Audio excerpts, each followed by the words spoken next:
MAIBAM taram okchari matam ki tholopa tongan be isu singi matang da khana naina ba semzari ba platform northeast dialoguing as thamzari ba akhana ba topic ti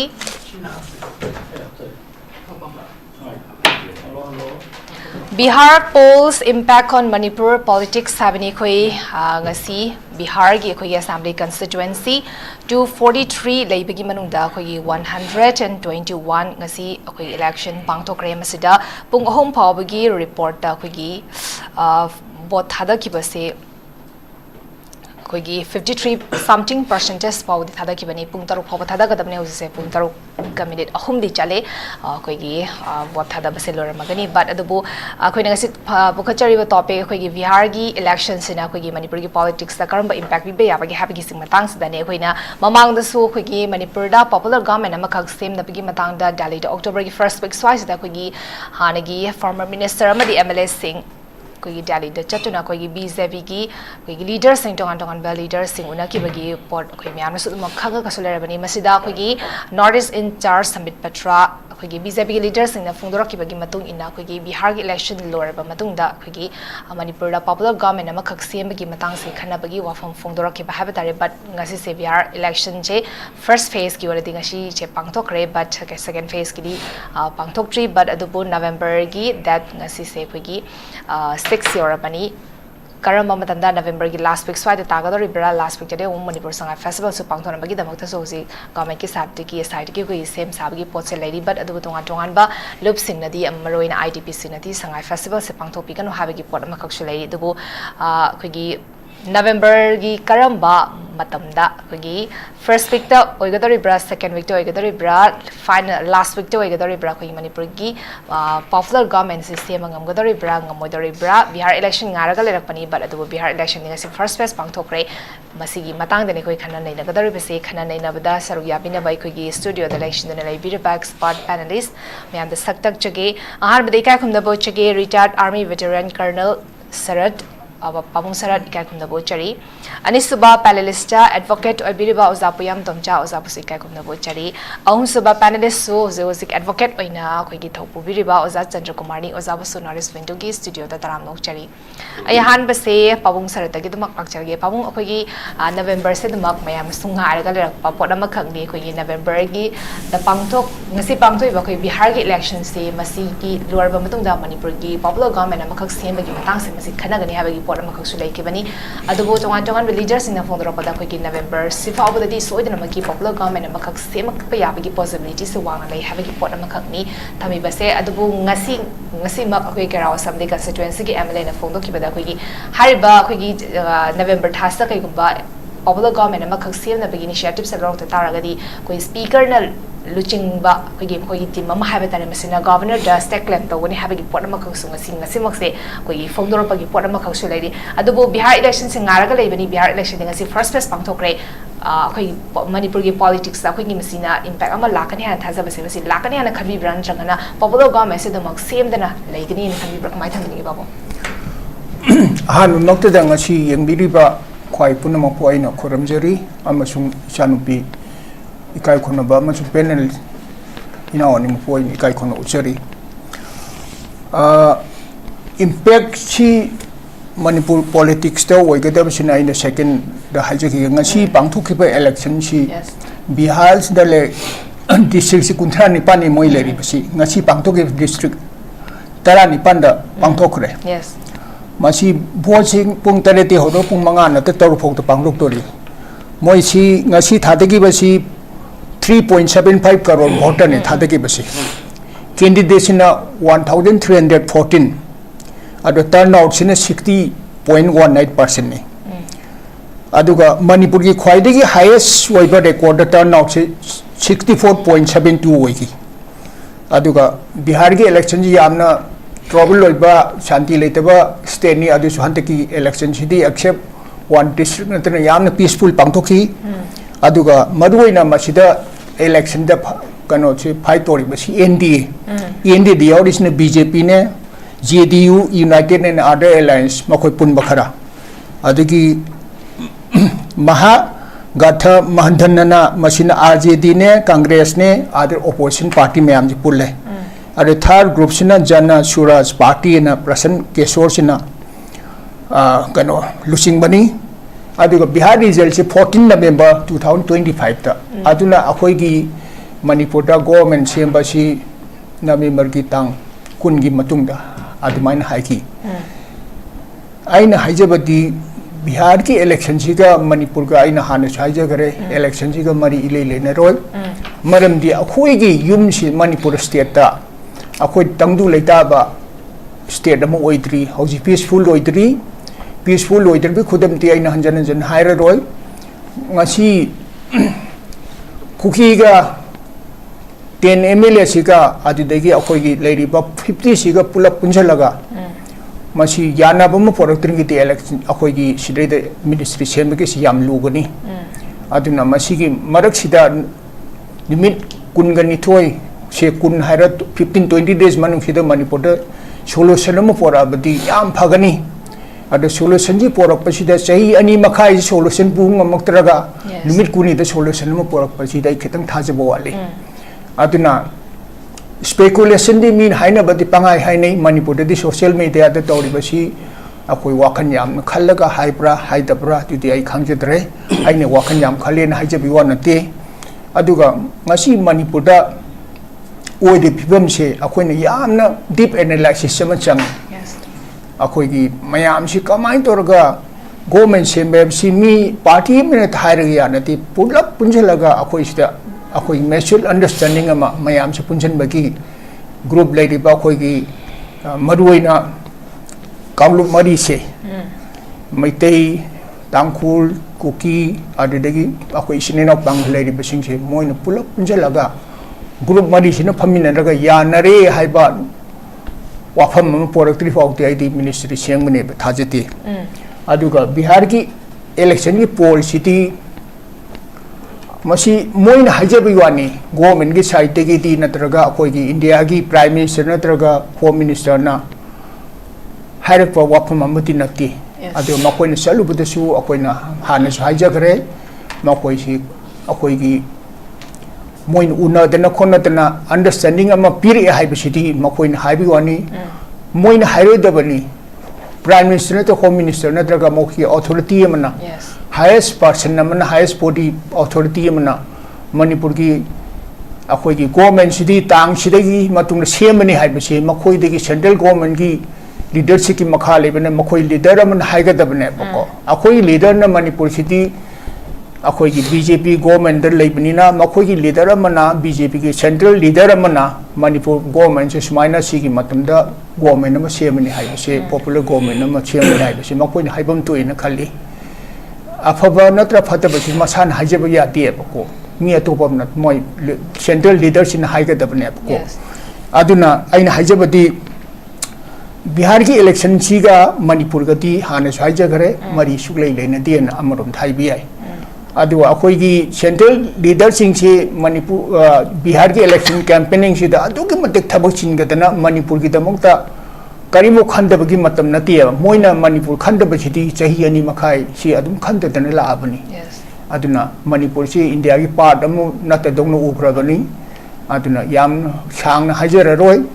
Bihar ki election si ki impact ti Manipur ta asi ki impact si ka sila roi adu atopa mana afaba natra phataba haibasidi hayeng JDU Nitish Kumar na hoji lusingba Bihar government sina NDA ke support tori bani makhoi na Nitish Kumar ga Chandra Babu Naidu na hantak support toraga BJP government chengi bane central government se by any chance se Nitish Kumar ke party sina government se hoji mag majority fangdati impact ama yam chawna center to lakane aduda khudak te lakdrasu government di magi oidrabani na mi MP sing to khudak to khongdrasu aduga crack chatba madi mai crack amadi adum la da bani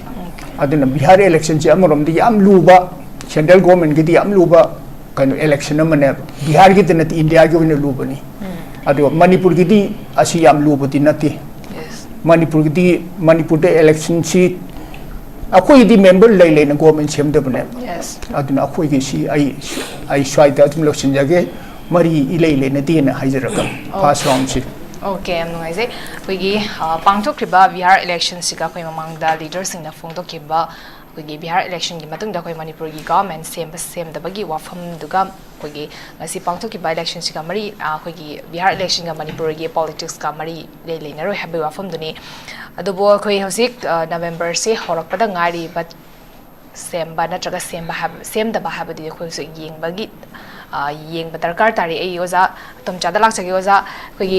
पाबुंग नसु थंबिख्रे कोई Bihar election सिगा कोई मणिपुर की politics का कोई मणिपुर की popular government same नत्रगा same दबगा कोई मरी अमता लेनोरे Masne impact अमता पिरो हाबगी pot अमखक Sule हाना सो कोई मेजर कम्युनिटी ओरेबा कोई हजिक थोइबा कॉन्फ्लिक्ट थोइबा कम्युनिटी अनि सिगी मरकता कोई लेरिबा लीडर सिंग से कोई यासनबा अमखक पुरकबगी पोट अमखक दी कोई ngangnaraga सुले बनी मसिन नत तारागदी कोई गवर्नमेंट सेमबा यादबगी पोट अमखक सुले हाबे तारे मसिदा कोई तोंगान तोंगान डायलॉग सिंग मैम हम तौक्रे डायलॉग तौखिबा सिंग जुदा खोगी यासनबस अमता पुरकपा ngamdabaduna marmorka dialogue के प्रोसेस अदुमक जथरगा लाकपनी अदुबु ngasi फावदा यासनबा अमता पुरकपा ngamde but अदुबु मखोगी साइड की दी खोगी डेट एट फावबा थारगा खोगी मणिपुर दगी मखोगी सेपरेट एडमिनिस्ट्रेशन फंगे हाबगी लाउथोकनी हाबगी पोना मखसु लेरिबनी but अदु इतारगा दी हजिकि लेरिबा सिचुएशंस दा खोई मणिपुर दा नवंबर दा पॉपुलर गवर्नमेंट अमा सेमक प याबगी पॉसिबिलिटी लेरमसे मसी खितंग परसेंटेज नेम दा येरा खनि ब्रांचरगा अदुमक सेमकनी ना खनबि रो सा कमाय थमिनी मसे कोइना भापना सावगी वानीदा तसेंगना गवर्नमेंट सेम सेमदबा हाबिसती सेंटर द लेरे यस सेंटर नबो सेमनगे हारगदी दा पेपर हाक्तने बको कुई बजानते सागी मागे कनो से मागे थोकुम तो नोटिफिकेशन थोगा पीआर से लोग थोगा तुम इंस्टॉल तो याव बने अदु बोजी कोनी येंगदबसे होजि के ngasi खनरी बिसे ओजाना हाबी बदुमाइना आइसु सबमाने एगी ओपिनियन सो मरमदि केनो द मणिपुर की इलेक्शन से तोंगाल कोई से बिहार की दी येंगो होजि बिहार के तौरिसे ममांगदा तौगिबसे ममांगी पोटर को आरजेडी ना 115 फंगेबने बीजेपी 113 फंगेबने जेडी से निफु को 1 फंगेबने निफु 1 फंगमसिदा से मिनिस्टर पाहलगा मसागी एनडीए से तौरगा याम इन्ना सिंगना का केमता मनामनि नाइदना मानसि सही मंगा से पाल इबने मखोई दी मखोइदा कागिबा एमएलए सिंजे थोइदोना चोंथोक चोंगिन तौबगी पोचे लेते कोलिशन तौबगी तौई अदुबा अखोई मणिपुर की दी मसी थोइना लेते अखोई मणिपुर दी कोलिशन हाबसी उदे हाब तारे ngasi taseng hai tadi Bihar ki di coalition tawriba partner singsi ngasi ki khoi ki sit se yenare ine ngasi de lepo ine si de lep ke hai dana ko ama ani da kano fight tong na bulai adu yaring ke di mo si assist tong ne sigum po da ma adu ga ngasi ki khoi ki kano si Bihar ki election sina Manipur da effect la kadra ha biti lahan ge har su khoi ki political party singsi de lai re la haloi har ge su khoi ki political party de lai re ha biti kai no ha ban tam da post for alliance am darkar le yam phajana lebak se phan ge hai tar ga di adu da ga di India de yauriba party sing adegi ngasai gi Indian alliance de yauriba party sing je moi masin sit adjustment tong no bam sang me akhoi gi sidi hojik lai ri sidi ma angam ba tong na ga kare iba mi sing gi thobu tong na rupane adu nata bida sagi phajana ko sagi akhoi gi Bihar ki model se yanga mi ge keno se RJD 75 kari bani adu kemta haidana dum phajana dum mai opposition da dum lai ri bani handek mo yam karak kani khali bani karak targa de mo kamaina alliance to kamai lakade ge akhoi khang banati adu akhoi ne ngasai ge hajama dam da hoje atopa state ki na kamaina tawi diga akhoi isin mo yam laibuk thibam na mi gi di resource am na le mo gi de mo state se kano tongna na ba paisa thokse ba akhoi gi state se resource lai tabani natte adu akhoi mobilization to ba haite bane akhoi Manipur gi kari resource lai tani natra sing pat turen pai ge le re akhoi kari gi damakte resource lai ro doino aduna sagi akhoi gi political leaders sing hai gadra politics te yawbiriba singina lepak si semge haibagi wakal si thadokraga adigi thadariba paisa se kamaina yene sige aigi yum kamaina tausiga aigi isa kamaina semsige natra aigi kemisini naw kamaina semsige adigi aigi mathangi vote kamaina kasige habigi wakal si lakpanina ekoi masi ekoi gi yamna ko dependent oiba state aman laigibni maram keno da koina kana si hanjan forum mayam am so khangai na haibiri duneba sai nei na matamda khoi manipur se ningtaminge da ekoi gi di pothoji puthoi british matamda ekoi na thadokpa cha da ko cha pambi si khoi manipur de exporter ni coffee exporter ni adi lasing tori ni mayam am tori ne si ko masigi pot economy si pura hatoga ekoi se ngai ko khoi gi slave economy am da laga khoi ji mingon di bikhani re ga chaba yam samna harbada India se am chakhola mi haribani British na matam chahi khara panba matam da pura plunder toroga India se khwai dagi sothaba ko lebak am olhalami ne adumai tawdana ekoi na kano da India gi fiba nung da changraba matam da badu da khena ba madi le British ki di ko loina ma khekta exploit tobuni ekoi gi di matik chana pesa thadare ekoi na haibe gi matung na thadare phajana season da bane adi atopa na yam lu bam na ko ekoi yam di lawe hadaki budget se paisa hengate ka hani am lawe budget paisa hengalan ge hai tar ga di hana thadar ko paisa je phajana season ba ta ko na de hai na khoi tong ta lupa chama thadar ko da lupa humdra khak season ga mathang da chama kun pi ba humna de adu ne paisa le me adu ne lupa modra lo hai ba ta ne adma ta udana ai economic sing sina madu man dai na ba su ta de maroina thadariba paisa sing je sigi utilization kamaina tawge habse masi kanam tani yengdi aduna ngasagi suguma mayam ji tawbunina aikoi gi political mindset se masi hungbu kum changeba aduna bihar na hujik tawriba yam phajana mung tana sidi smain tawdana aikoi city na siko sina nang lepo sina nang lepo haidana tongnarbo ta targadi ngasagi aikoi ko manipur da koi change pro pe yaiba to hujik lai sidi kai no an haiba tamda manipur gi political system da lese di center da kanana pai ha basine ba yang ai phagera pharoira center da pai ba mi da vote kan ba ha bise masi ekoi gi manipur haina biu ne toy mamang da suni mamang da maya de kanana pai adu da aduna adu gom gi posi lai bani na ngasai gi hujik ki lai ba system sidadi agi election dona sida effective lai roi adu bo akoina ngasai in haijabad mane lehen ge leheloi se ekoi da lai sima lai re ko adi atopam na November da government sema na traga sem da ba se hoje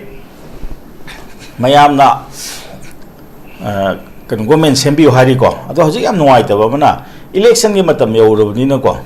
khoi hoje IDP sin ge thoksa dri si kai da thoksa da gen hai ba matam da ngarang nan tha no gi lupa mar fu mari ra kai no ka pi ne hai bu da kana ne masi tobi kanu lupa mar fu mari da mi mo bu hing ba ya bra adu da sung chiang kak that ka ne bu kanom hai ri ko adna masi yang ta ba adu sidai se mun na su meng ta ga di bot ka yang khung na ba ne khoi ai di khale kai no IDP se maroi ba di ko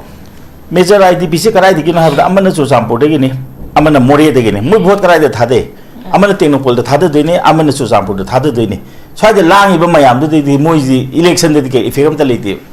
IDP yan se pull up se jar jo khoi kai de adma na khalla ba nom taw re adana tawudi maming di mogi lawi ba khoina ko SIDB phajana tawidre adu tawidre na phajana tawna na madi senbi daw hojam samna 84 lupa ma phu mari pi ni ha na kano tholok ko matam sida notification thokong tam da ngasi ba da effective oina masi yaroi ha dana taw IDP da leji ba singduna process taw du kai dawna ni lupa ma phu mari di angang amana nongmagi mama mapa gi low gi paisa ne hele ha ai tu lupa kun launi nungtin lupa kun launi nungdawan lupa kun launi humbu di sugre adi mathek da hawa ma sa ga ta ga di lupa chame mathek da ngam khusa to ko de ne ba asi sigumba pot si la ko matam sida kai aina kwai di nungai ta budi adu ne aduna sigi phibam sima koi ure adu hojik ta seng na hai ta ga di hojik hoi ngasi ngarang chu ko khabar da thokpo koi government sem na ba demand to ne kho ne ne to biu adu su summe to bum thu adubu maduga loina na ko hojiki lai ba khoi gi wari ba tari ba singse masi su kitang ge khoi yeng bi ba phai dana hoje ngo Manipur gi ne di irang la ka la ne heng che December gi manung dor ngane ne sum khan ba matam da chief secretary na lok thok ki da IDP se mayum da halan ga ne na hoji kai dori halan na ba taw bra na ko na so na ba su leiti adi ma na halan ba so ko pam de irang to bo kang bu na di man di irang to bo ya ro de hal han gi ta ga di adu ne ngai kho hai da na kham ba gi mong ne ba tong na ri se nga man di kai no da government si da madom gi line de chathadre adi IDP sing si line de chathadre sung ma yam je lo na mak solve tok salak ta ga di automatically government je dum lak ta ba ne ba adi problem ni ngai le re ngo ngarang nahan kai no da cookie gi mo human right kang bu na Supreme Court case am to voice click ki matang da natra yes phari am khang de madu judicial process ni ko ado madu kai no ni temper tor me hana adu na hai ba ngai lu shi loidri madu mu hearing to gi dui ne ba ko adu ya bra na tra makha ta ba mu kai no to gi dra ai khoi gi moina yengu ba private ki oba moina masana to gi ba 90 ga something so me hai re amadu na de am ta yarak tre hadu da de Supreme Court na yeng si hai de masi mak da cookie sing na hoi tang ni ban de nong mai ka pa hor ni ta natra yes hai di mawong che na hang gai na adu da moina soi ro na khan bra moina ka pi bu nong mai de soi ro bra adi da di maru hong da roi bra hai di siung ba mayam ma lei de na ko adi mo ta seng na cookie ge am nak na ri ba kang bu sing sin na so noi na to to hai de na hai bam da ta de ko peace committee sembo ude natra go menggo na so hana peace committee do makha chathan basu ude ano bo sem basu ude ade moi gi nakna ba mi da ko ekoi sman he si di phatte smana state di si to gum si ekoi phajana lu ge thong de changjin ji na ha bisu haide aduna sigum gi mayam se lebi na hoji de khoi ju yan ta de di kai no da do na pa khan na re tang ni ban di ge mo hong na irang se ho ne hai bro ni na man di kai no da mayam pa khan ne je khoi di khulai loi pikha kare di atu pam na khulai pikhalo hai do akoi tampa ki da na man loi pigre ai nen sum kham do ai di 99% di pira madra khale amani chi thabadi khangdre ko singi kam pikha kare adu su kanam ta na hangdi yes noi khulai pikha to loi gar jing se ko question ta hangde ba ngarang na chojampur manung da kano ma hale koi gi khulak ma hale kanam ta na ken ta haide hime kan moi gi hime ka mun so haide adu bo je ngarang na encounter to matam da sifai na nongoi ka pe adu de di es kano da extra judicial killing to re ai asu adu su kanam ta protest to di nune to si lali sikam ta haide natra aduna sigum ba pot mayam sima lak pani na ko aduna ta seng na hai tar ga di hoji akoi gi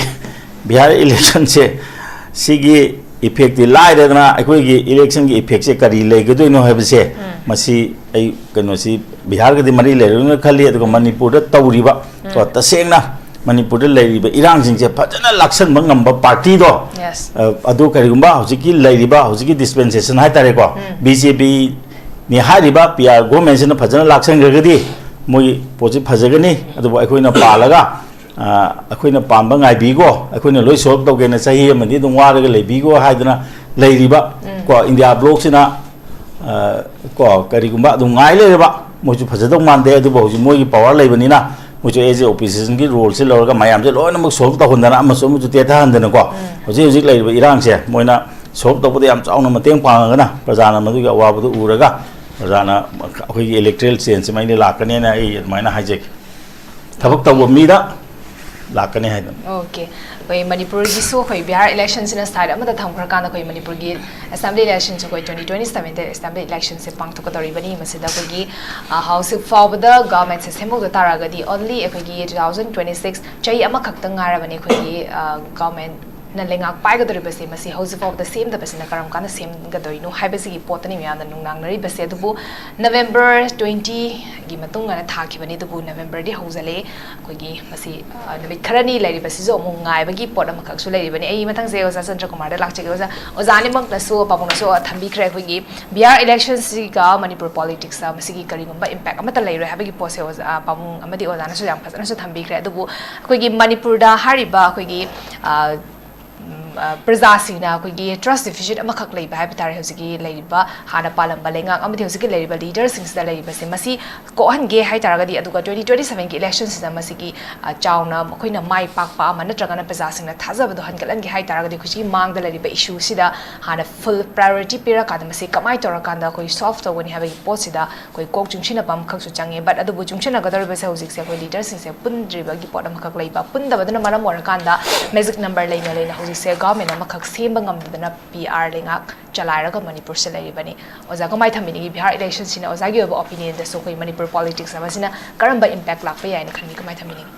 ꯑꯩꯈꯣꯏꯒꯤ ꯑꯍꯥꯟꯕꯗ ꯑꯩꯈꯣꯏꯒꯤ north east dialogue ꯌꯦꯡꯕꯤꯔꯤꯕ ꯚ꯭ꯌꯨꯋꯔꯁꯤꯡꯕꯨ ꯏꯀꯥꯏ ꯈꯨꯝꯅꯕ ꯎꯠꯆꯔꯤ ꯑꯗꯨꯒ ꯑꯩꯒꯤ ꯀꯣ panelist ꯑꯅꯤ ꯑꯩꯈꯣꯏ ꯄꯣꯡ ꯁꯔꯠꯀ ꯑꯩꯈꯣꯏ ꯇꯣꯝꯆꯥꯒꯁꯨ ꯑꯩ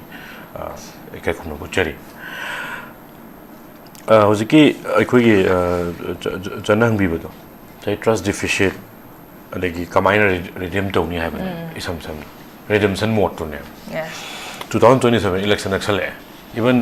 2027 यौदबफाउ यायेब इलेक्शंस if assembly से all of sudden dissolve तौरगदि election से 6 months मनुंगदा कना तौगदौ दुरगदि साइगे trust deficit से सीडी आई वखंददि हुजिकी current dispensation है जब बता रहे बीजेपी की हाना कारंबा अदि अइना बीजेपी ना पंजरी से करनते गवर्नमेंट मोइना पाइबनिना नथै ममांगसो हाइजरमदुनि एनी एग्जीक्यूटिव डिसीजन जे मोइ लोइ लौगदौनि IDPs की वगैरह एनी अदगी illegal immigrants अदगी लेबाकी law and order की situations everything से कसेगी ruling dispensation लौगदौनि ना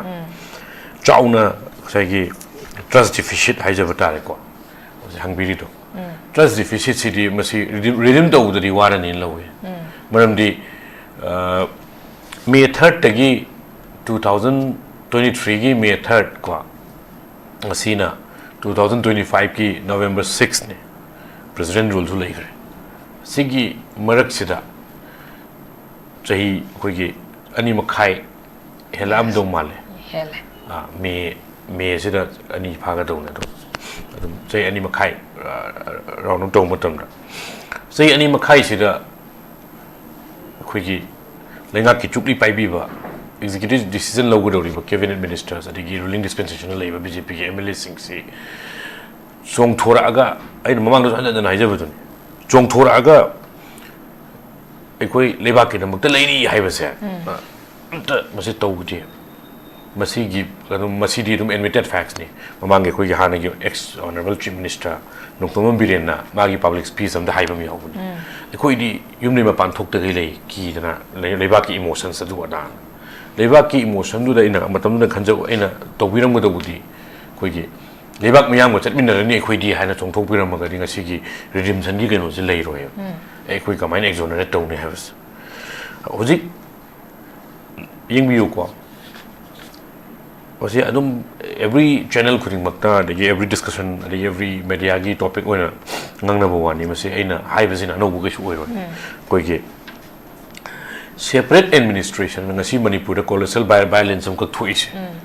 unprecedented violence am ka thoga 60,000 plus miyam si IDP oina koigi keno da relief camp sing da language torga yamna ijat leitaba punsi marelam ka lelis masi कोई नदुम मसीगी हौरकफम से कोई लोइना खंगी मसी करिनो separate administration ना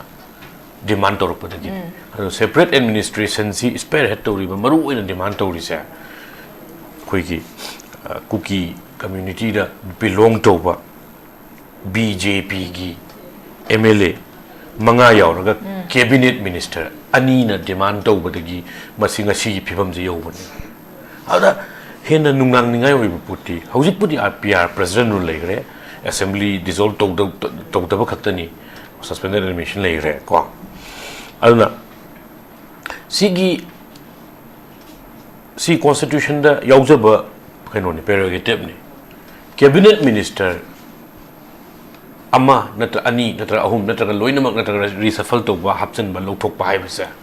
मसी exclusive domain of chief minister ने constitution hai bani ko in hai jabanate doctrine of pleasure ne ba chief minister na madi phai hapsi madi phate lokthokse e madi ai interest se ga tor pani lokthokse hapsi ai madi state ki interest laitre lokthokse hai base basi chief minister gi exclusive prerogative ne ada now question di matam chana a separate administration to demand tor matam jida or tawdoi na khanglak pa mikup sida timing du da tatana taw khangodre haira ba ta tawr akanda tawba day 1 sida channelize to biram ga dawne karamba channel to no da koi gi ma ai colleague ni noi cabinet colleague ni you can just you nang Manipur gi cabinet minister ni no in a separate administration demand to se this is very unreasonable hoi constitution da yabe yada ba iduna adu tongan ba warim ni aduga masisu yamna highly debatable issue ne dona adugi jaga adu jangjar roi gi adi mamangi merger agreement adigi stencil agreement mayam lai gra ai ngon dagi na khangu mayam ne khangbirang mone ko ada sigi Manipur gi boundary gi dona issue mo raga zik separate administration ta leba maduna maram oiraga Manipur gi issue sida sai iba phibam ngasi unprecedented violence am thoga na miyam na wari ba 60,000 IDPs aduga plus 230 plus mi sibam na ba sokpa mayam leiri ji horuk phamje ngasai gi BJP gi kuki MLA taret including two cabinet colleague of honorable ex-CM Mr. Onung Thomam Biren moina demand torok ba gi thok pane ba ara thoi ba put se cabinet te gi drop torom de adum PR chalai ki na hale president post torok na hale ai na jabdi matam du redeem torom ba yai si noina Manipur thugai gi haram natro si di cabinet Manipur gi cabinet ne or noi cabinet Manipur gi cabinet you don't deserve to be in this cabinet lo thu om ga do ne number 1 number 2 amu state BJP gi unit gi president sagi penosida koi adhikaram sarda devi kai khum nazari be ma masa maksu adum dormant oirali gi active oi gi de poi manung da kai ngang na mano de koi mi cham na di khangre atawdu public mamang da public domain da sima di concrete oi haiba poche su yaw yaw gi de haiba di koi loina khangi BJP gi kanosi state president is chawe mana sai party president mu oina noi tantu haibante even dhap taro ma bu yae ba noi separate mission ta la tro ai as a president of state BJP unit ai expel tawni haibio tawdra bhaw aduna madugi kanosi tawramde state BJP unit na kaimte act tawramde the honorable chief minister ex minister nasu kaimte by cabinet ministry de drop tawramde aduna si aduna adum housing bhaw moi tare tudi atopa moi tara dudi BJP kano da kano sogal aga su ai adudi panjar roi ge ana sigi timing matam chana mafam chana act of biram matam da huji redemption gi room likte ba adum BJP gi magi kano se ground hold to levam thue manam di yengoi khoi di separation ta le ba kangu do MLA sing do state BJP ni tan tan kharabani whether central leadership of BJP ni yagera yaroira we have acted adigi PMO ni yagera prime minister ni yagera yarogera adigi home ministry ni yagera yarogera ikoi cabinet minister ani ja ai cabinet gi drop to kharabani so Manipur kai ba sunga yaroi this is my action ana to wiram ga do se to hodabani na hojikti redemption se thangai seng warani aduna hojik mayam na su khangbire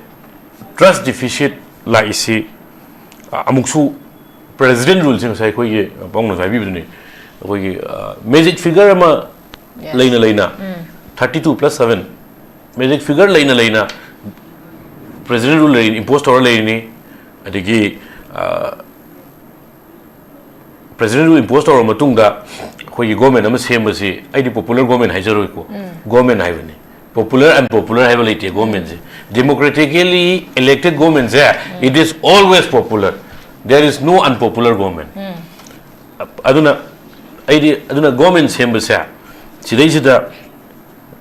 kamai togeda hujiksi magic figure leina government semgam drine ba adu glaringly state BJP gi kano sida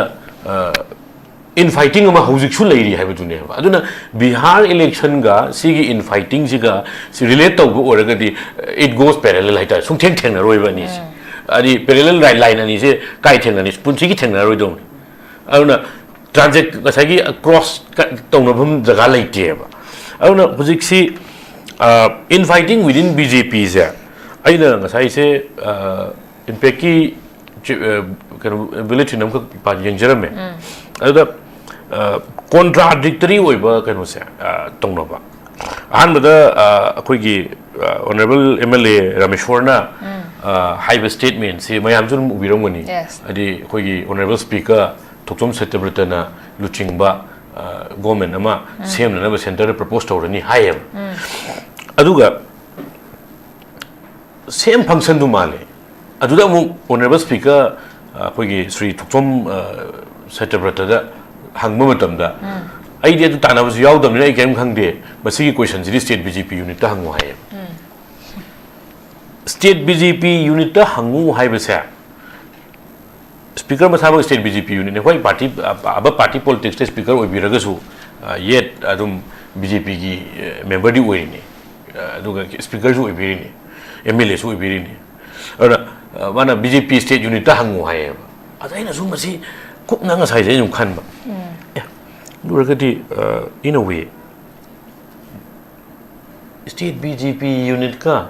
koi honorable speaker, siga pau pauna da bana communication gap, oi brana tragana, moi marak te yana da bam lai bra, masai tone do. Yes. Tone so AID fine state BJP unit na lorok pa decision da ai rum yani hai bana te.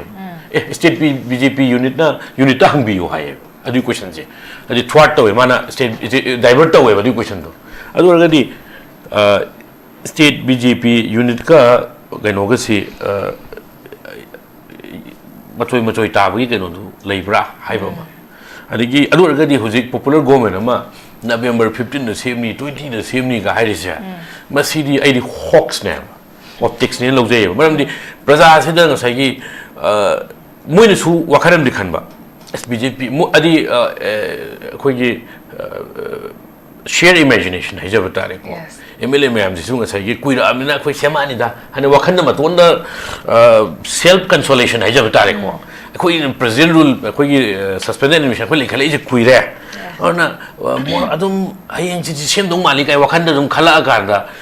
khoi miyam da dum November 15 je tham wali asai da hijal laga di dum semak pusu yare kai na dum hijal ma man ba ma ko ada hijal laga di hijal li gai ko aina thamjaningi na hijal li gai Sagi trust deficit leram base hengal lakki da ni se ai vai thamjake okay ye praja sing su akhoi gi jai ani makai hela bani na khoi gi leader sing na phongdor po wafam sing sida ai masi kadai fawa chunga do na chunga moi doi no haba sida khoi gi kitang confusion oi bagi state am khak ta lei ba haba tare khoi gi mamang thak ta khoi gi leader sing na tawgani haraga tawduna lakki ba thabak se yamal lakpadana moram mora khala ba nai ani shuba round array round se pabung de klak chage pabung oje khoi gi mamang da su pabung sam phasana su tampi kre but adubu khoi gi hauselengak sem ba sem da bagi matang sa khoi labo matam da khoi gi ngasi simok so wazara support bi ki bai ngasai support zaki ba khoi gi kero assembly constituency gi MLA makhang na phongdor pa wafam sing da haba tare khoi gi masida khoi manung da housing for dum political class thokpai gi thoi ba gi mami makhak ta gi pot am khak lei ba haba tare khoi November thasa khoi gi lenga se semak da dara ga di masi khoi gi sarkar se kitang ju wa ga da ba oi ba aduna khoi gi masida semak da tara ga di speakers na leader ohala kan da khoi gi stack layer mam khak tawra ga ni haba gi pot am khak phongdor pa haba tare adoi tara ga di khoi gi makhoi marcel gi marak ta housing for se unity oi dri hana khan ba ya ba pam kamai thamini ai wa adu do ai di sa no pa na su point che chamana point da dum hai kre government chamber se moina hoji Bihar ge election sin na me batang thara mari haidoni moina taranga chengmani haiba tara na me batang taranga do moina government sim numi sin nok chup te tholok pa ya na me batang taranga sin numi sin nok chup te tholok pa nong pore tholok pa ye ngasi aduga makoina akoi parja do urchum chai ba se nong machin ta ba na uching do loina ma nong ne sam thokre su wa su wa pham su haijete ngasi government sem de ba sidine BJP gi central leader na ti akoi manung gi masen si de da wi chai na ba lei ba choki mun na ba ne ba sem gi choki si akoi moi 40 MLA सिने चौकी से 40 अखोई MLA Singh से chief minister lion winning बसे मसागी मतिक साबा सादबा सुगुन खंदबा माई मसाना मसागी मतिक मगुन खंजदबा आइसे chief minister ओइबद मतिक Sabra नत्र साद्रबा से मसाना खंदबा ngam को अदुना मान विनिंग मयाम सिनी गवर्नमेंट सेंबगी वफम जे थमगा IDP सिंचे मयुम दौद हलन गोबा MLA सिंचना मधु नथिंग दो योलक अंत खनबियोबा प्रजा की अवाब से मणिपुर प्रजा खमथेन वारे बसे अंत खनबियोबा को नखोई थाइना ममांगेदगी होना निंथौ सिंगना सिंगासुमु नबगी प्रजा जे खमथेन वाई हौजी प्रजा की अवाब मोय कसु खनदे गवर्नमेंट सेमनी चीफ मिनिस्टर वइनी सिनायबा मणिपुर से प्रजा अमुक लेते नखोई चीफ मिनिस्टर नखोई निफुदुना दुम चीफ मिनिस्टर वरगा दुम हिंगो प्रजा अमुक लेरनु हाइबदी प्रजा सुग्याम वारिबा सिरिबा मयाम सि मोय करिमु खंददेबा मोय मसा मसा थोक्तब द अदमाइन थोई अदुना अखोई मणिपुरी MLA सिंग जिदा हंगोई गुम जानी हंगोई गुम फन फन चोंग पार्टी में चोंगने मसाना मसा से कनानो खंजेदबा वखन खंददे हाइबको अदुना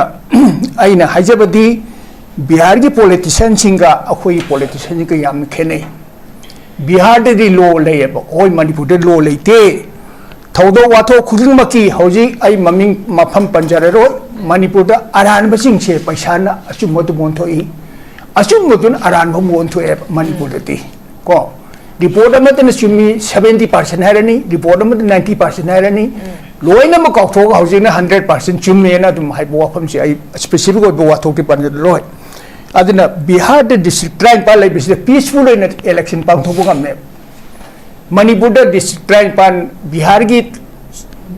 की डिस्ट्रिक्ट में मणिपुर इलेक्शन चौरी बने मणिपुर इलेक्शन कमाइन तो पांथोए से कोई खुदी मंगना खंगी मातनी बिहार द पैसा यंती मणिपुर पैसा यली अदना अखोई IDP सिंगपु असुकी मतिक मखोइना फमतो हक सिंचे लोइन मत पाइबसे आइन याम समजलगे वहाई मत क्वाइदगी चाखोतबा मी अमने तोयदब थबक मदसु फमनाय बमने तोय थबक से मखोइ तोय हैबको मसी थमोय सोनिंगाइनी लोइन मथुंगी वाथो करी वाथो लोइ तोसेबा हौजी ngasi हसीरा सनगी लुपा 84 रुपीस से मी अमन हौजी की बदल लुपा चंगा से कछु लेत्रबनेबा नो मत चंगा रुपीस 1000 सो हौजी मत 1 लाख से कछु नत्रबनेबा अखोइ नांगा ngoi लुपा चाम ग हौजी लुपा लाम ग मानरबनेबा मतलब की वैल्यू जु खंगदबा हौजी प्राइस हाई से मतलब प्राइस कंट्रोल तौदबा मखोइ तौनिंग बद तौ ngang बद ngang मसी याद्रबनी आइना ngasi संजीव कृष्णन शूट अना माना फेसबुक तम येंगी माना मसी खुकी लेना थागलकबनी मोइना खुकी लेना थागबकरी संजीव कृष्णन शूट असिन हाइरिएबा मर्जर एग्रीमेंट की मतमदा साइन तौ मतमदो खुकी ले चिंग याउदी हायब चिंग की पोर्शन याउदी मणिपुर की एरिया 22,300 स्क्वायर किलोमीटर से अदु 15 सु मर्जर एग्रीमेंट से आइना हंजन पर मदु याउदी पॉइंट मापन खतनी पॉइंट मापन सिदैदा साइन तौबदुदा आइना थाइने के हल्लमन व्यवहार तौदबी वानते मदुदा अखोई कमेंटमेंट की करीमु याउदे एक्सटर्नल एग्रेशन तौबद ngathokun याउदे कमेंटमेंट की वेलफेयर मेजर अमु याउदे बनेबा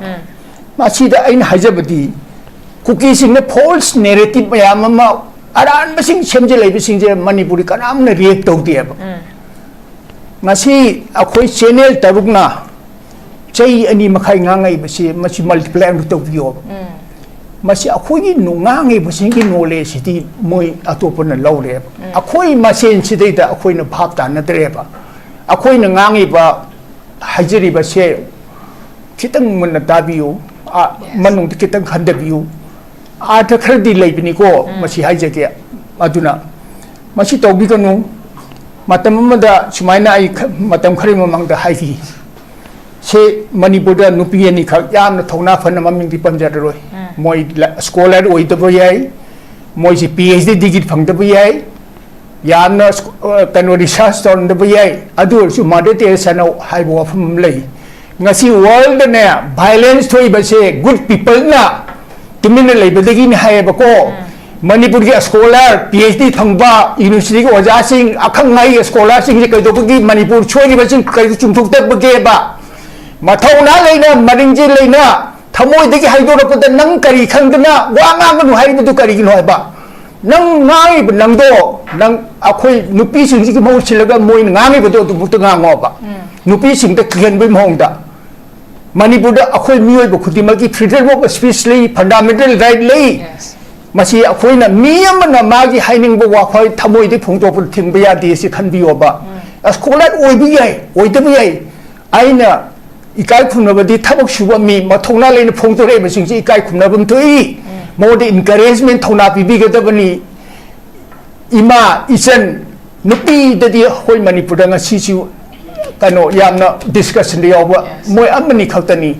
moi na ngam ba sida thing ba se thamoi sung nu ngai ti ba khoi se dum haije sunu ga nupi gi awa ba di nupi na khangani nupa gi awa man nupa na khangani nupi am gi mahu si nupa ni sin ba ya man ti ne bi mai ne nupi am gi thamoi doi ni putho ngang ya pa na ti ne masida noi na khang ba khang de ba scholar da na ta bran Manipur gi PhD phang ba university oja sin kari ngang ge man na nupi ani na ngang du nupa sin ngang ma ma bra ai mo do ngang ma ngam de ko masi akhoi gi samaj ga soi pa ne dai wa pham je tham je ke thamoi sum ni ngai je ti aduga achum bali tra bali pa si dai aran ban na joy woi ri ba lam si dai da ngasi bau da achum bali ta ba de ki akhoi thoi ba ngak te ni ne pukchen cheng na thabak am bu tau te ba ko ain haije ba di achum bali hen si Manipur se kan ba hai ba se akhoi khuding ma ki citizen khuding ma ki angang sing han sing adu de ki chor ho la gi hingi ba khuding ma ki mathong ni hai ba minam ma gi samaj oi re ro se ba ko aduna aina haije ba di masini akhoi choi re ba sing chi akhoi khidang khan da se ba choi re ba si kamai to ra ga chem tok si ki akhoi khan da si aduga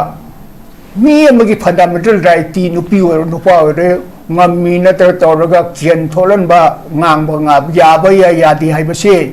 nahang na mi amana thingbi ga no mi amagi right ti ma cha gi right le jabani wapam ji hai jare lo sin jage okay pawong ya sana thambi trai ko gi Manipur da ngasi faw da ko gi tholai be issue sing da ko gi mangsan thara kan da ko gi bi ha ba le tin ba ba le te ko gi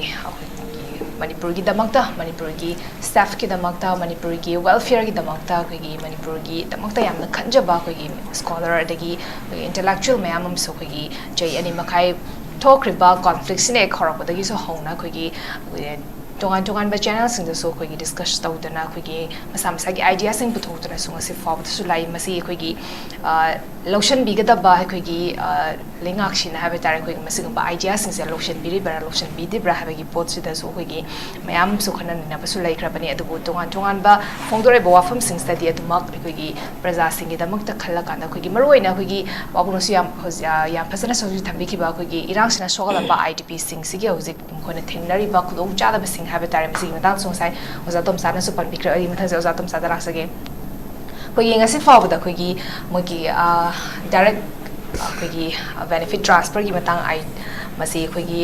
84 rupees 84 ne koi no matam ko gi pirai base masida ko gi konani ko thara ko hujik se lupa 84 ha base ko gi kamta value leita ba ka chak manara bari no matam masida ko gi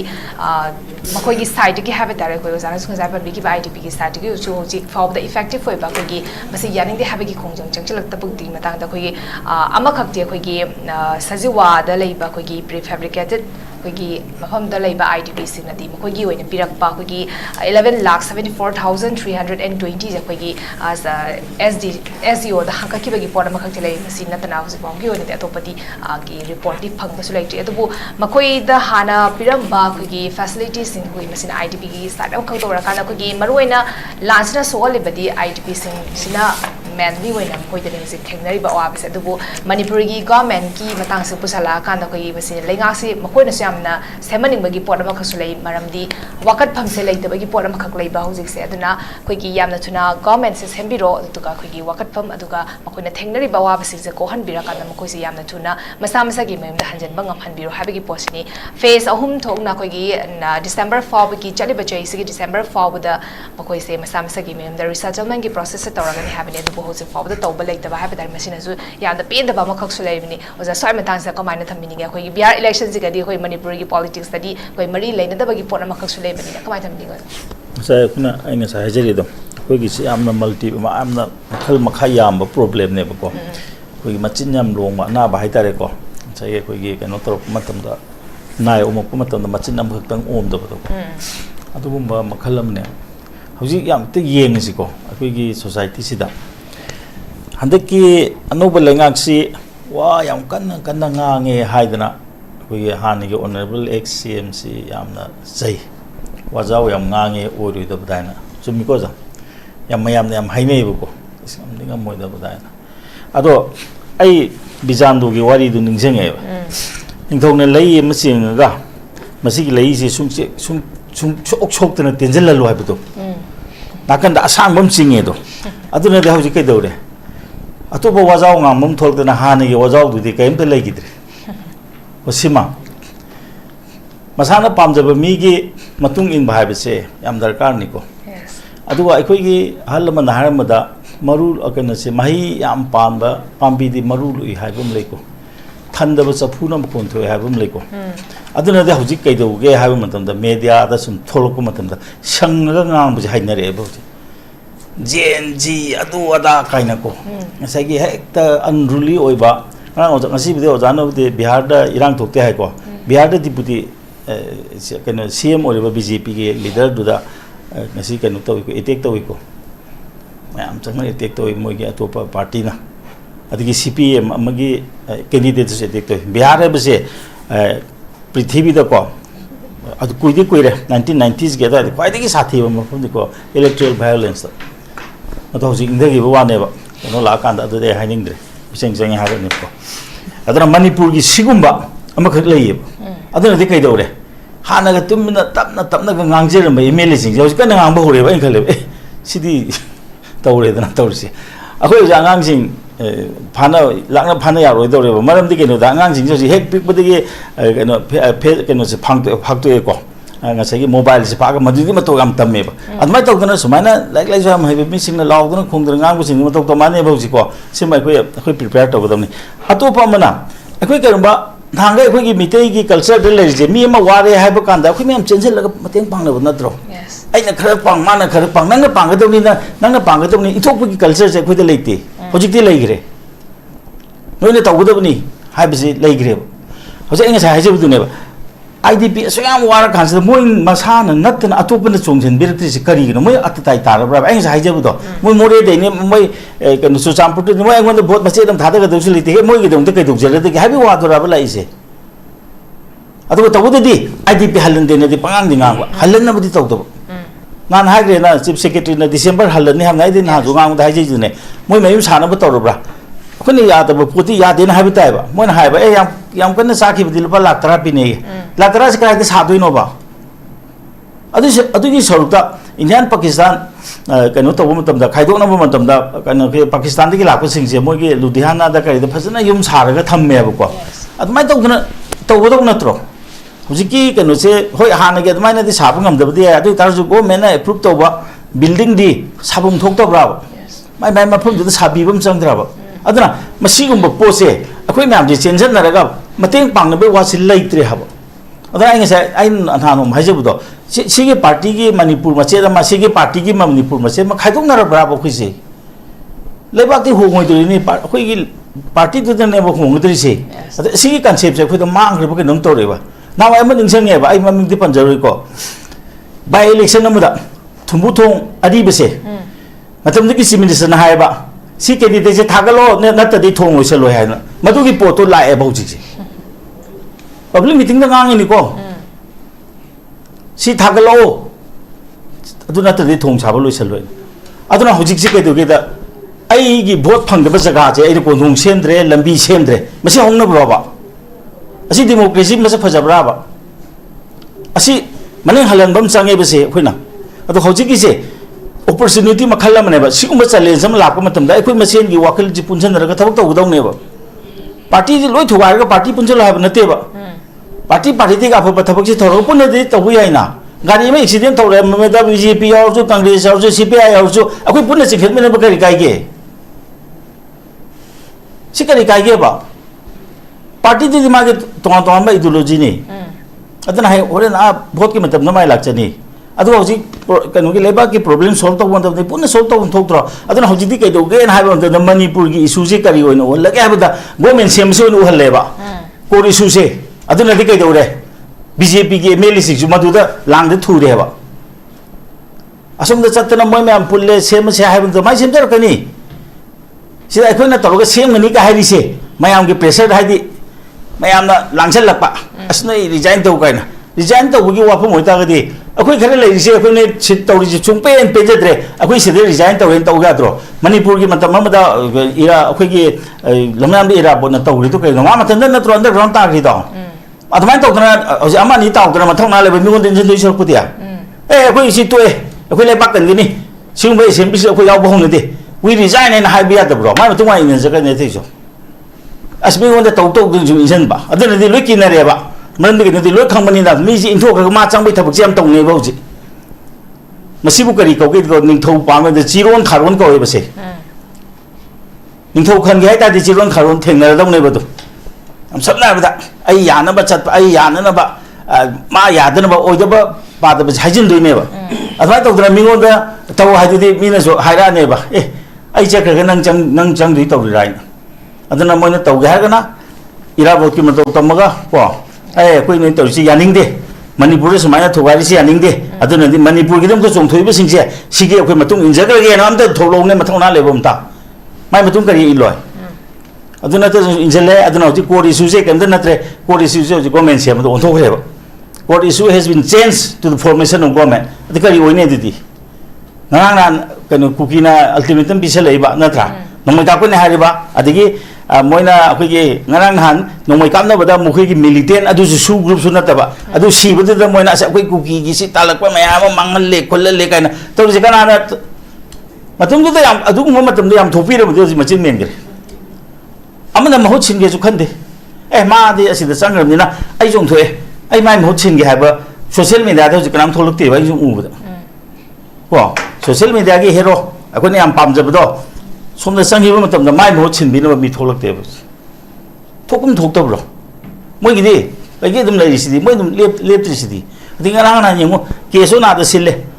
मोइ cookie मेले याउद्रबनि सु leader याउद्रबनि मसिगी significance अखोय खंगदे अस मोइ meeting सिली दिदि meeting सिले मा लौद्रे मोइ लोरम नत्रो आगे केसो की लीडर दो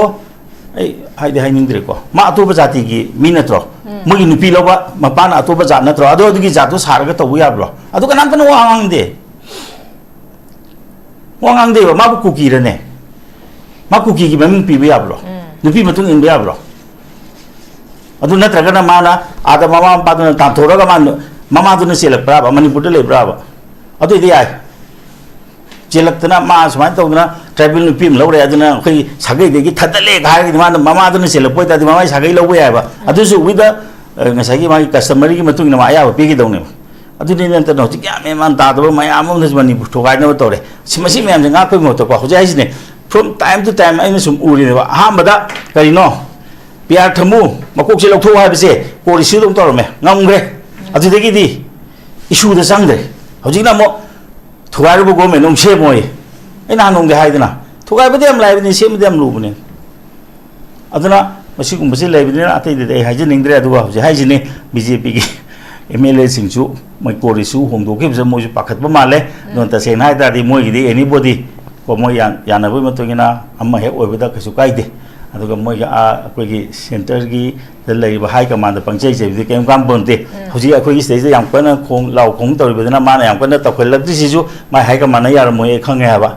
मरमदि कनोदा मणिपुर की इशू से मपांगी MA कनो से MP सिंगसिदा चलगा अखोगी मणिपुर से सुम प्रॉब्लम ले न माना हाइब सुंगम ngम मरमदि कनो माय हाई कमांड थिंग कने नो नो नंग अदुम तौर कनो हाय कने मरमदि कनो मदो मोगी पॉलिटिक्स नते मोगी पॉलिटिक्स ते कुगी सवतपा को थाने दे सगोला लाबनिना मसी न BJP नो मखा समदबा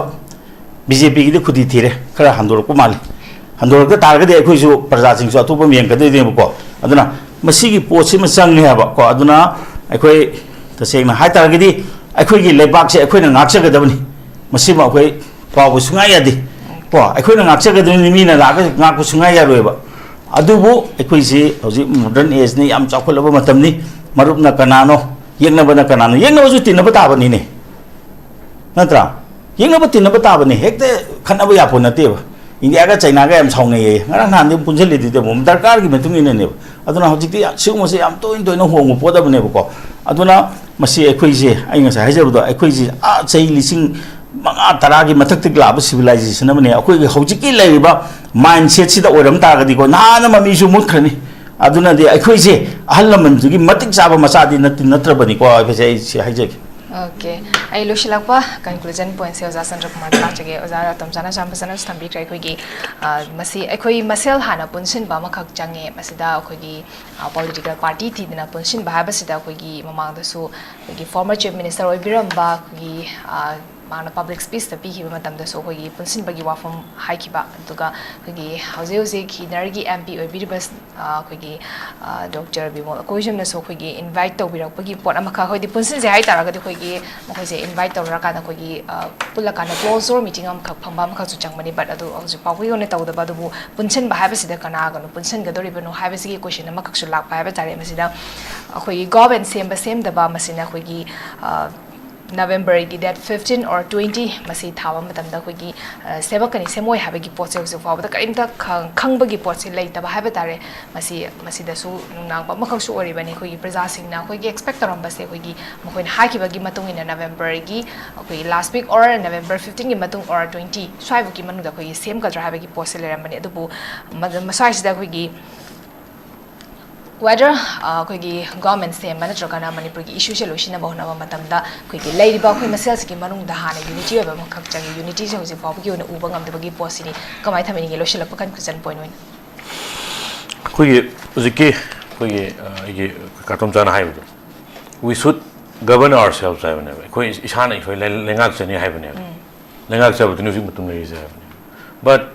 India ki phiba nung do ji koi leire adu araga di koi ishani sa lengak chu je constitutional framework tu makha da lengak tu ne hai di federal polity India je koi ki central government na center pai ra gare central power adu state ki subject adu kai do nga sai gi India ki constitution yaw ri se union list hai ba ma union list hai center ki predominant oi ba ma gi exclusive power ni sida state singjina constituent union of India hai ba state mayam yaw ri ni na ko state singji power adu late aduga now adigi mathang da state list hai ba sida na mu state ki domain ahum su ba sida concurrent list na mu state na su ngamba adigi keno center na su ngamba hoi overriding power di state center la ko nada koi na govern to do se constitutional framework si makhada state ki chief minister state ki missionaries mayam si independently state ki domain manungda mana tawba ngambado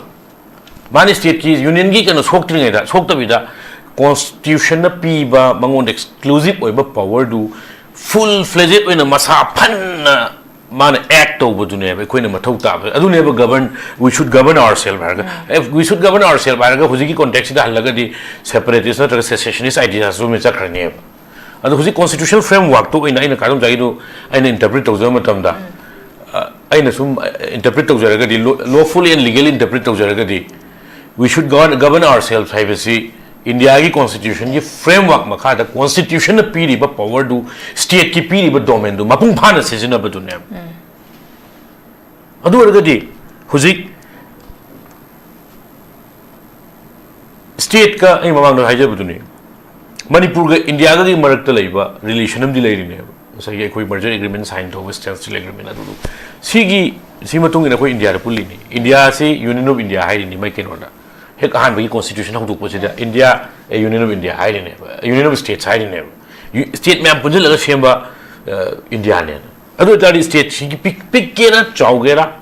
state ki tongan ba distinct mai power loi lai ada now huji ekoina huji chana ri kai no sai atom jan hai bi du ni masai kitan ai ju with due respect contradict to je ba government se medi lin se ma kadong hai jale hoi constitution में तुंगी ना president rule ले रहे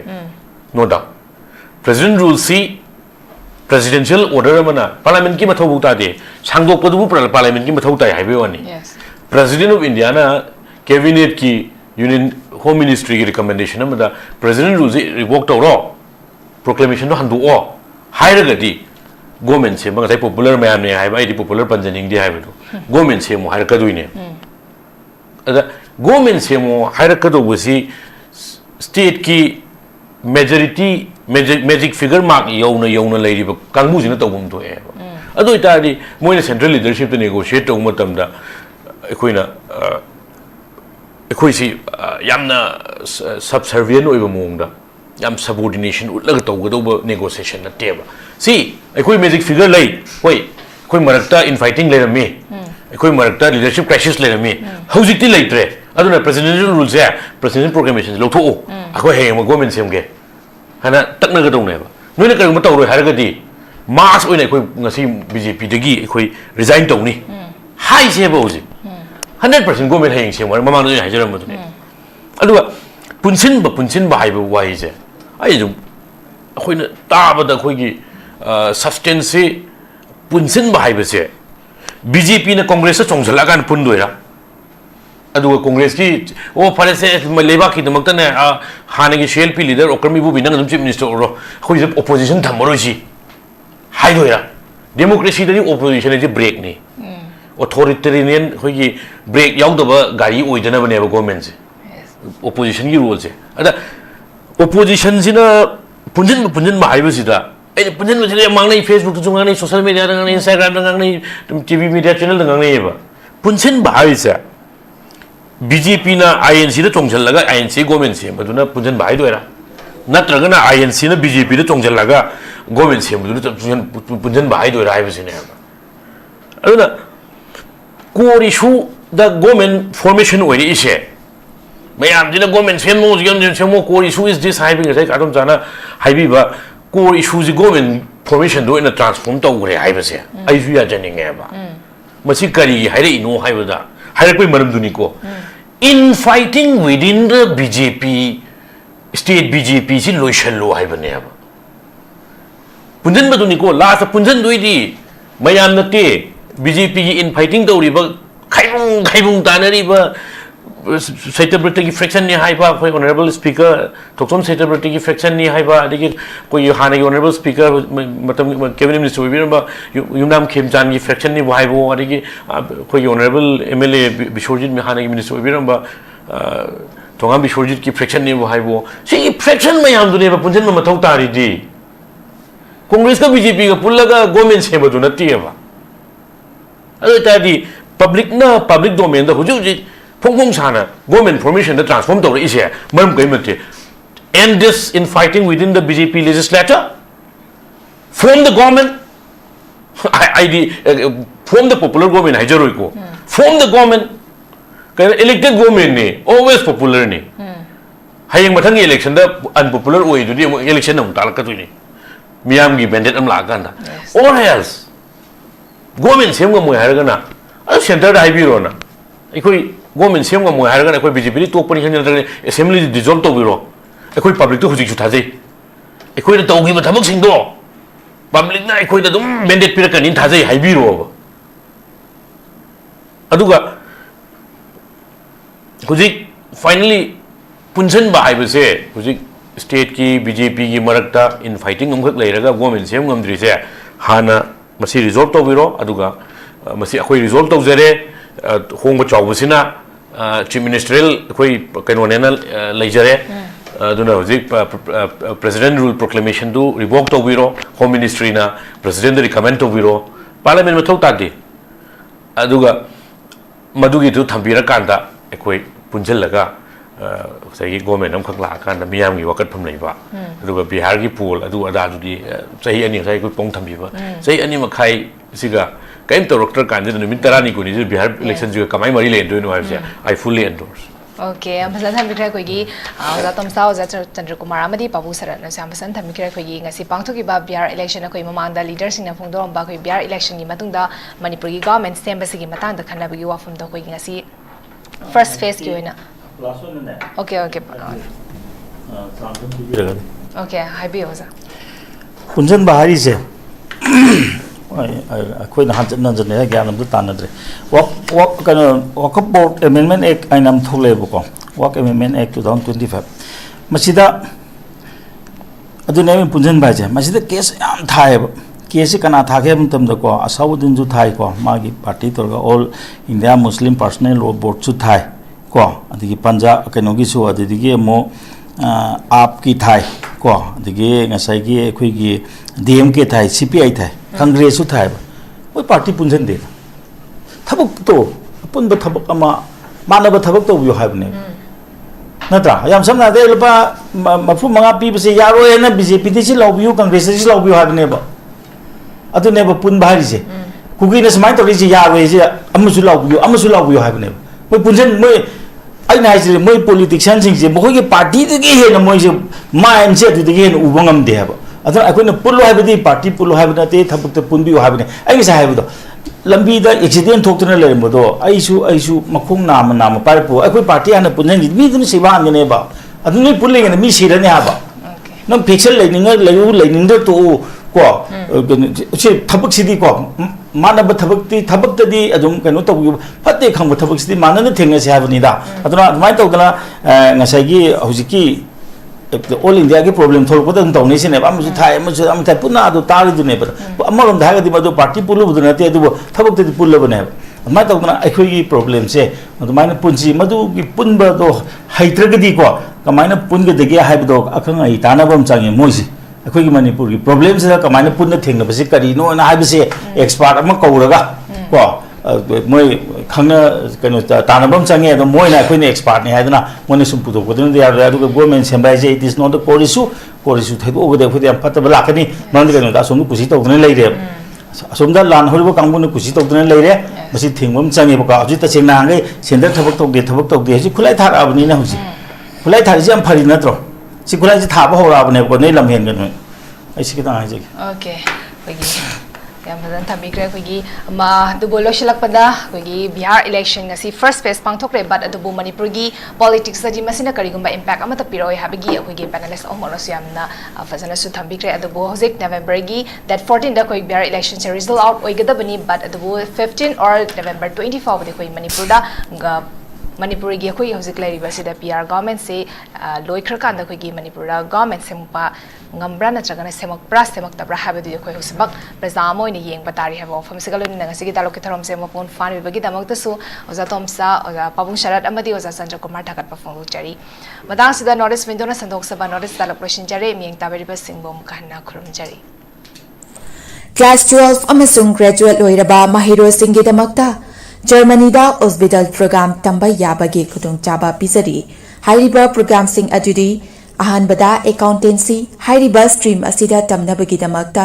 commerce background लेबगा लोइनना 60% फंगबा ओइगेदबनी अनिसुबदा hotel management हाइरिबा स्ट्रीम असिदा तमनबगी दमक्ता एनी स्ट्रीम दा 50% फंगबा ओइगेदबनी अहुमसुबदा electronic engineering हाइरिबा स्ट्रीम असिदा तमनबगी दमक्ता physics chemistry maths background लेबगा लोइनना 60% फंगबा ओइगेदबनी मरीसुबदा mechatronic engineering हाइरिबा स्ट्रीम असिदा तमनबगी दमक्ता physics chemistry maths background लेबगा लोइनना 60% फंगबा ओइगेदबनी मंगासुबदा construction engineering हाइरिबा स्ट्रीम असिदा तमनबगी दमक्ता physics chemistry maths background लेबगा लोइनना 60% फंगबा ओइगेदबनी तरुकसुबदा automatic mechatronic engineering हाइरिबा स्ट्रीम असिदा तमनबगी दमक्ता physics chemistry maths background लेबगा लोइनना 60% फंगबा ओइगेदबनी तरेचुबदा electrical engineering हाइरिबा स्ट्रीम असिदा तमनबगी दमक्ता physics chemistry maths background लेबगा लोइनना 60% फंगबा ओइगेदबनी निपानसुबदा medical technician radiology assistant MTRA तमनबगी दमक्ता any stream दा 50% फंगबा ओइगेदबनी मापन सुबदा medical assistant amasung tara subada nursing hariba sing asi tamnabagi damakta 12 natraga graduate loiraba singna apply toba yagani loinana hariba program sing asi tamba mahiroi singna thagi oiva stipend listing 100 dagina 1 lakh phawba chahi ahum phangani loinana 100% job guarantee in Germany da oigani loinana 100% education loan to support tawjagani akupa marol gidamak 7005063196 ta contact tawiru Nurse singidamak achoba opportunity ama puduna lakchari madudi hauzik Malaysia na Indian nurse singi oiba khudong chaba pinabagidamak midyeng changlakli VC nursing loiraba chahi ahumdagi tadana experience leiraba miyoi singna khudong chaba asi lobiho khudong chaba adudi thagi oiva salary 1 lakh overtime incentive free accommodation ticketing amasung long term visa asina chingba khudong chaba sing asi fangbigani akupa malo gidamak makada pisariba 7005273217 natraga 7005063196 ta contact tawiro natraga aikhogi office Norris Window TV building hata New Chakun Road ta lengsenbirau Riyadh की private hospital की nurse की ahangba famsing kauri ahanba round की interview November की तांग मरीदा पांगथोकचगनी यामद्रबदा चही अमा एक्सपीरियंस लेबा ओइगदबनी एक्सपीरियंस लेतबा मियोइसिंगी ओइनदि रिसेंटली वर्क तोबा हुजिक थबक तोबा मियोइसिंगना अप्लाई तोबा यागनी एकोमोडेशन अमसुंग ट्रांसपोर्टेशन खुदिमक फ्री ओइजगनी माइगी थाकना बेसी नर्सिंग लोइबा नत्रगना post basic BSc nursing JNM नत्रगना डिप्लोमा इन नर्सिंग लोइबा ओइगदबनी थागी ओइबा सैलरी लिसिंग मौद्रादगिना लाख अमगा लिसिंग कुन फावा ओइगनी अकुपा मरोल गिदमक 9366230077 नत्रगना 7005273217 दा कांटेक्ट तौबिरउ नत्रगना अखोगी office sparkle educational service Norris Window TV building hata New Chakon Road ta lengsenbirau